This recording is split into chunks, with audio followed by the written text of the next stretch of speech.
Morning. I'm on a ferry to Dublin. I'll see you on the other side. Over Easter, I packed up my van and travelled to Ireland with my long-suffering beloved. This trip was to be the fulfilment of a goal I'd set myself at the start of 2024, to explore Donegal. There was one location in particular that I'd had my photographic eye on, and that was Ireland's most northerly point, Malin Head. As we left the main roads, the terrain became more and more interesting, with many a single track to contend with. But the many opportunities to ooh and ah made up for all the expletives as we headed north towards the coast. At the new year, I set myself 3 goals for 2024, and one of them was to visit Donegal. Well, I am here, and I'm on my way to Malin Head in order to suss out the terrain for sunset. But on the way up, just happened to cross Five Finger Strand. Rather a nice little beach down there. Now we've parked up to pop a brew on before we trundle along the wild alpaca way, so called because there are indeed alpacas. Although I think they're for commercial adventurers rather than being on the wild side. Right, first things first, get to Malin Head, park up, go and do a bit of scouting so I don't waste time tonight. How very sensible of me. Having parked up near the lookout tower, we took the main path in the hope that when we returned, we'd pretty much have the place to ourselves. On the way to Malin Head, not the easiest viewpoint to see when you're doing your research from home on a map. So I don't know if I'm going in the right direction. I've got to be. Everyone's going in this direction. It is tough old terrain. Quite impressive. Right, I've given myself 2 nights. I'm staying about 3 kilometres down the road.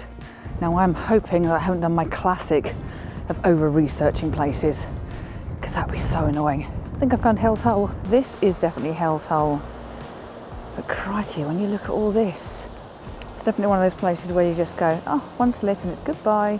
Well, that was cheerful. Right, I'm thinking, here's those big rocks in the background. See where those people up on the tops of the hill?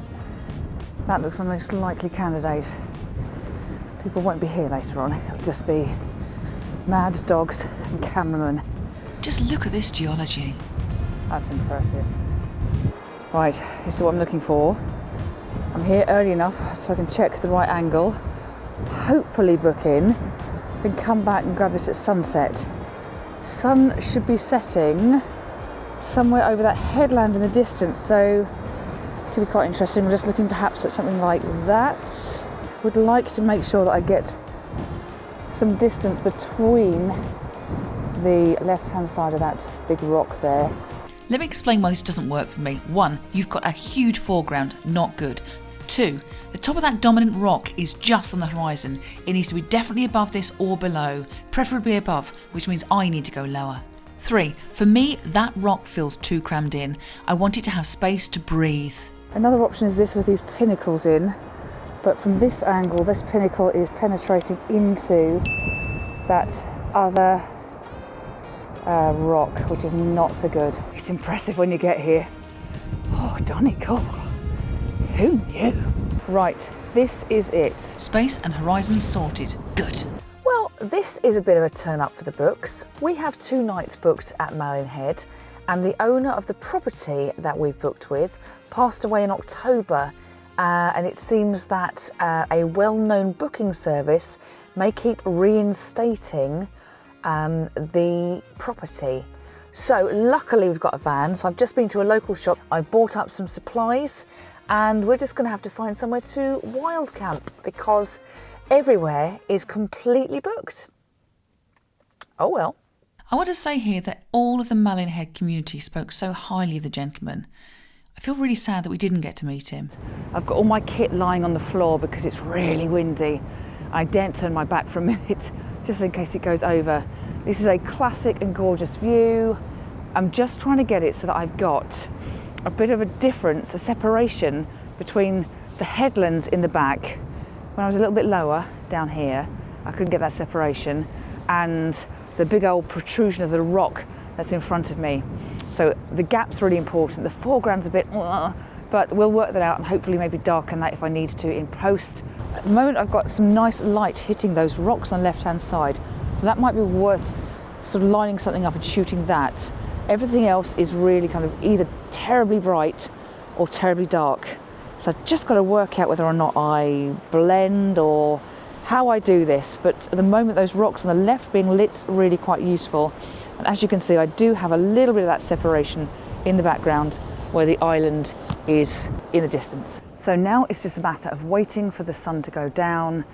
I don't think I'm going to get any pink skies, but just to go down so I can balance that scene out a lot better than it is now. Boy, is it contrasty. Well, it's fine, but I'm honestly not in love with either of these photos. The second one does have an interesting rainstorm passing through. You wait till tomorrow though. Well, there's no significant colour whacking the sky tonight. However, we do have tomorrow, and I have full confidence that we're going to get at least a rainbow or unicorns turning up to really make this a fantastic shot. While I wait for the last of the colour before we go and find a place to park our van and hopefully cook something out the back of it. Things to ponder. One, I don't actually like the water without the little stopper in, but it gives a blue haze. That's one thing I don't particularly like about those leaf filters.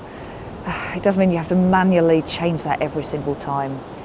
But what I am liking is just standing here with the wind through my hat and just taking it all in.